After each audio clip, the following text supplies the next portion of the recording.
বিয়ের পরে নিজের বাড়ি অর্থাৎ যেটাকে আমরা বিয়ের পরে সব মেয়েরাই বাবার বাড়ি বলে থাকি, সেই বাড়িতে যাওয়ার আনন্দের সাথে বোধহয় আর কোনো কিছুরই তুলনা হয় না। আমি মৌমিতা আজকে আবার একটা নতুন ব্লগ নিয়ে চলে এসেছি তোমাদের সাথে আড্ডা মারতে। তো অনেকদিন আগেই এই ব্লগটা আমি শ্যুট করেছিলাম, প্রায় 3 থেকে 4 মাস আগে, কিন্তু সেভাবে সময় না হওয়ার কারণে ব্লগটা দেওয়া হচ্ছিল না। তোমরা যারা নিয়মিত আমার ব্লগ দেখে থাকো তারা সকলেই জানো যে বিয়ের পরে আমি দিল্লিতেই থাকি এবং এবছর ছিল আমাদের প্রথম জামাই ষষ্ঠী, কিন্তু শুভময়ের ছুটি না থাকার কারণে আমরা সঠিক সময় জামা ষষ্ঠী পালন করতে আসতে পারিনি, তাই পরে একসাথে জোড়াই এসেছিলাম নিয়ম পালন করতে।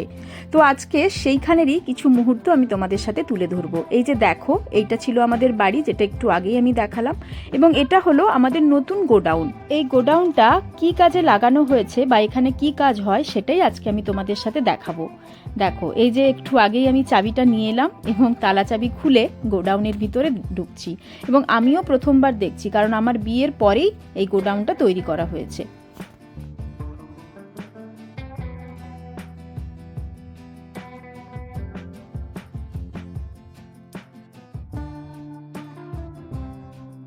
এই যে দেখো, এটা হলো আমাদের বাদামের গোডাউন। এখানে বাদাম ছাড়ানোর এবং বাদাম বাছাই করার মেশিন লাগানো রয়েছে। ঘরের নতুন জামাই সেটাই ঘুরে ঘুরে দেখছিল, আর আমার ভাই তাকে সবকিছু বুঝিয়ে দিচ্ছিল। অনেক বড় ছিল গোডাউনটা। আসলে বর্ষাকালে জলের ছিটে বা জল ঢুকে যাতে মালপত্র বা বাদাম নষ্ট না হয়ে যায়, সেই কারণেই এত মজবুত এবং বড় করে এই গোডাউনটা বানানো হয়েছিল। এই যে দেখো, প্রথমে শুভময় উপরে উঠে গেল সিঁড়ি দিয়ে, আর তারপরে ভাই।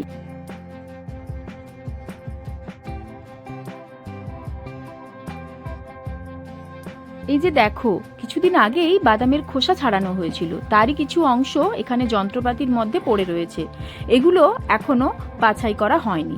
প্রথমে খোসাগুলোকে ছাড়ানোর পর বাদামকে ভালো করে বাছাই করে নিয়ে তারপর বস্তার মধ্যে পোড়া হয়। এই যে দেখো, সব ভালো বাদামগুলোকে বস্তার মধ্যে একে একে সারি সারি দিয়ে পোড়া রয়েছে, এবং এগুলোই পরে গোডাউনে বা বড় বড় কারখানায় চলে যায়।